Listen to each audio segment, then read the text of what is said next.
Chapter 24. I become a monk of the Swami Order. Master, my father has been anxious for me to accept an executive position with the Bengal-Nagpur Railway, but I have definitely refused it. I added hopefully, Sir, will you not make me a monk of the Swami Orders? I looked pleadingly at my guru. During preceding years, in order to test the depth of my determination, he had refused this same request. Today, however, he smiled graciously. Very well. Tomorrow I will initiate you into Swamiship. He went on quietly. I am happy that you have persisted in your desire to be a monk. Lahiri Mahasaya often said, if you don't invite God to be your summer guest, he won't come in the winter of your life. Dear Master, I could never falter in my goal to belong to the Swami Order like your revered self. I smiled at him with measureless affection.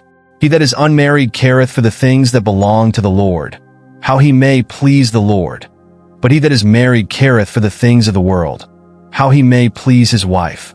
I had analyzed the lives of many of my friends who, after undergoing certain spiritual discipline, had then married.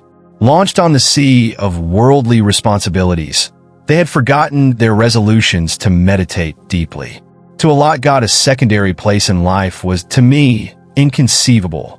Though he is the sole owner of the cosmos, silently showering us with gifts from life to life, one thing yet remains which he does not own, and which each human heart is empowered to withhold or bestow: man's love. The Creator, in taking infinite pains to shroud with mystery his presence in every atom of creation, could have had but one motive, a sensitive desire that men seek him only through free will. With what velvet glove of every humility has he not covered the iron hand of omnipotence? The following day was one of the most memorable in my life. It was a sunny Thursday, I remember, in July 1914, a few weeks after my graduation from college. On the inner balcony of his Serampore hermitage, Master dipped a new piece of white silk into a dye of ochre, the traditional color of the Swami Order. After the cloth had dried, my guru draped it around me as a renunciate's robe. Someday you will go to the West, where silk is preferred, he said. As a symbol, I have chosen for you this silk material instead of the customary cotton. In India, where monks embrace the ideal of poverty, a silk-clad Swami is an unusual sight. Many yogis, however, wear garments of silk, which preserves certain subtle bodily currents better than cotton. I am averse to ceremonies, Sri Yukteswar remarked. I will make you a Swami in the non-ceremonious manner. The babitasa, or elaborate initiation into Swamiship, includes a fire ceremony, during which symbolical funeral rites are performed. The physical body of the disciple is represented as dead, cremated in the flame of wisdom. The newly made Swami is then given a chant such as, "This Atma is Brahma," or "Thou art that," or "I am he." Sri Yukteswar, however, with his love of simplicity, dispensed with all formal rites and merely asked me to select a new name. "I will give you the privilege of choosing it yourself," he said, smiling. "Yogananda," I replied after a moment's thought. The name literally means bliss, Ananda, through divine union, yoga. Be it so. Forsaking your family name of Mukunda Lal Ghosh, henceforth you shall be called Yogananda of the Giri branch of the Swami Order. As I knelt before Sri Yukteswar, and for the first time heard him pronounce my new name, my heart overflowed with gratitude. How lovingly and tirelessly had he labored, that the boy Mukunda be someday transformed into the monk Yogananda. I joyfully sang a few verses from the long Sanskrit chant of Lord Shankara. Mind, nor intellect, nor ego feeling, sky nor earth, nor metals am I. I am he, blessed spirit, I am he. No birth, no death, no caste have I. Father, mother have I none. I am he, blessed spirit, I am he. Beyond the flights of fancy, formless am I, permeating the limbs of all life. Bondage I do not fear. I am free, ever free. I am he, blessed spirit, I am he. Every Swami belongs to the ancient monastic order, which was organized in its present form by Shankara. Because it is a formal order, with an unbroken line of saintly representatives serving as active leaders, no man can give himself the title of Swami. He rightfully receives it only from another Swami. All monks thus trace their spiritual lineage to one common guru, Lord Shankara. By vows of poverty, chastity, and obedience to the spiritual teacher, many Catholic Christian monastic orders resemble the order of Swamis. In addition to his new name, usually ending in Ananda, the Swami takes a title which indicates his formal connection with one of the 10 subdivisions of the Swami Order. These dasanamis or 10 agnomens include the Giri mountain, to which Sri Yukteswar, and hence myself, belong.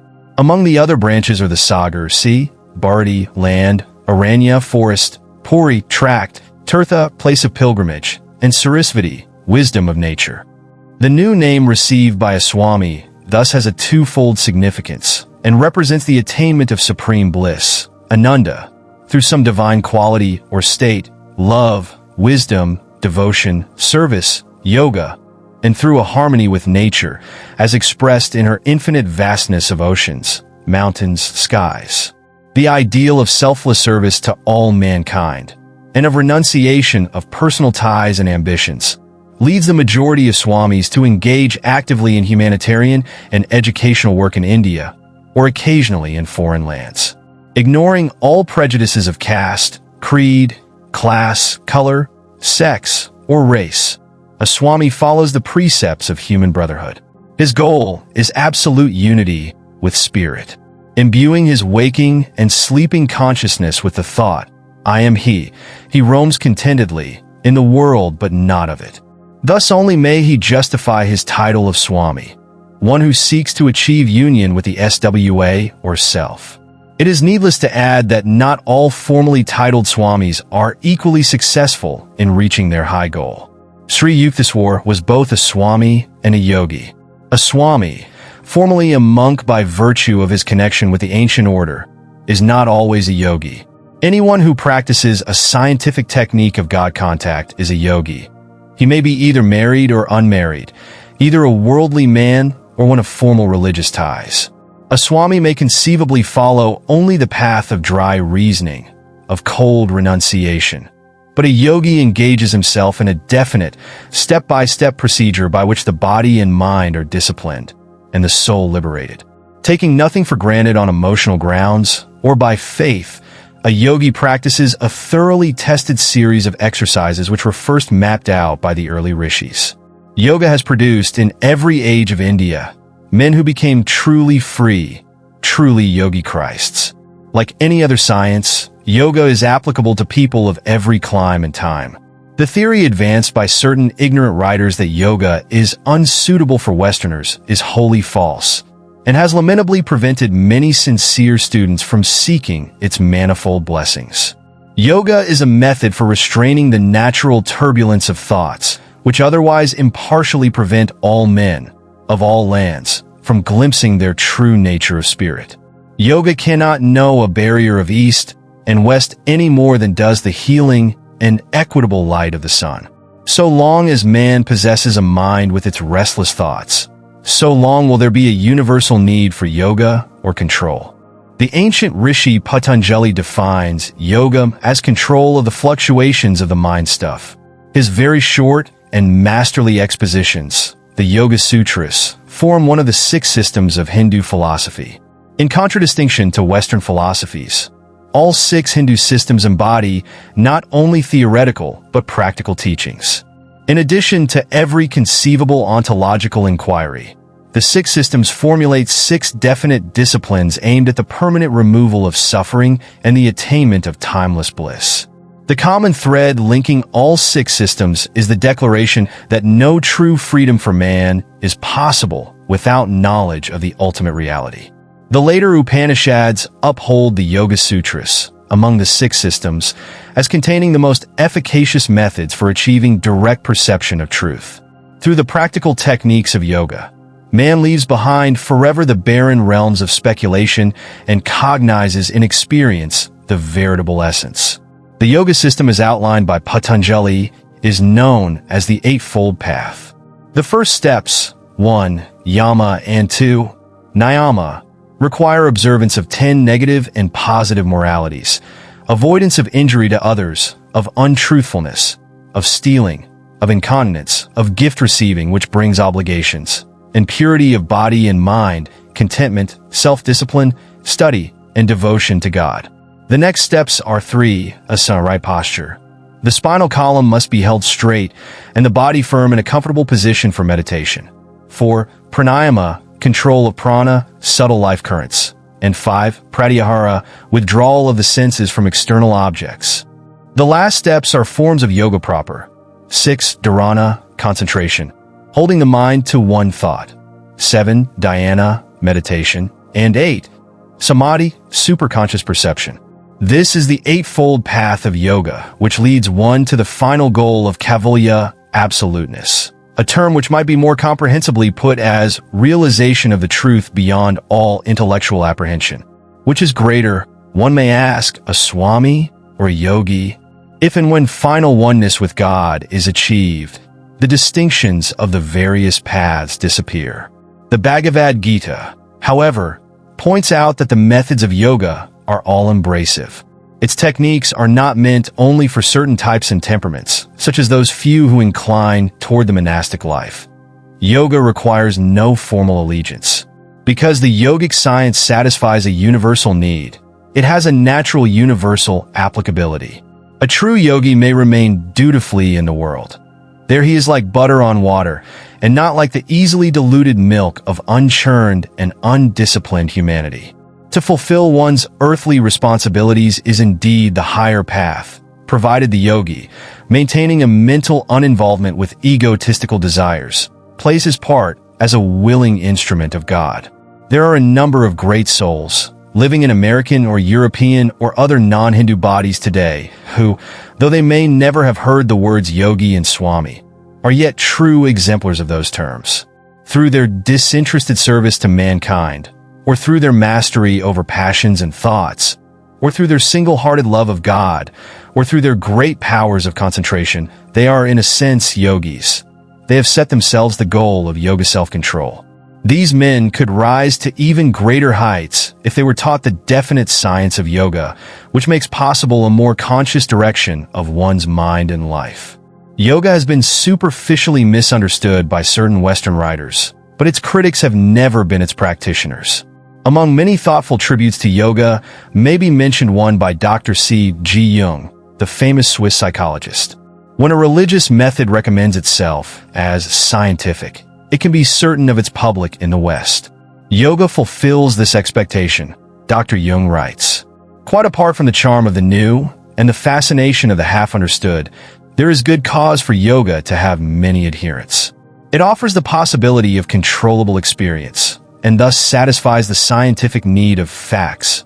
And besides this, by reason of its breadth and depth, its venerable age, its doctrine and method, which include every phase of life, it promises undreamed of possibilities. Every religious or philosophical practice means a psychological discipline, that is, a method of mental hygiene. The manifold, purely bodily procedures of yoga also mean a physiological hygiene, which is superior to ordinary gymnastics and breathing exercises, inasmuch as it is not merely mechanistic and scientific, but also philosophical.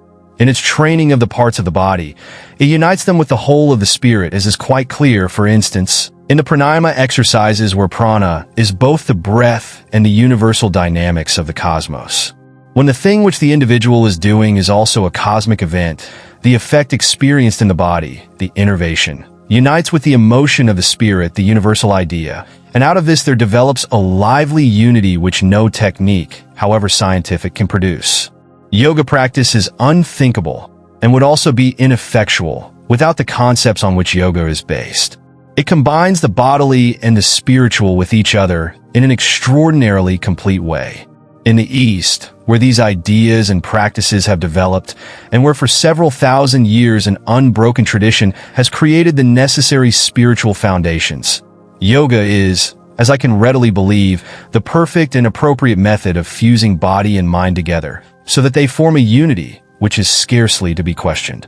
This unity creates a psychological disposition which makes possible intuitions that transcend consciousness. The Western day is indeed nearing when the inner science of self-control will be found as necessary as the outer conquest of nature. This new atomic age will see men's minds sobered and broadened by the now scientifically indisputable truth that matter is in reality a concentrate of energy. Finer forces of the human mind can and must liberate energies greater than those within stones and metals, lest the material atomic giant, newly unleashed, turn on the world in mindless destruction. I hope you like this chapter. We need volunteers and sponsors to create content with even better quality and with more variety. If you wish to join this initiative as a volunteer or sponsor, please click the links given in description below. To help us reach more viewers, please like, comment, share, and subscribe to Biography Central. Also, check out our AI podcast series on Autobiography of a Yogi, where we discuss content of each chapter at a much greater depth. Thank you for your time. It means a lot. Namaste.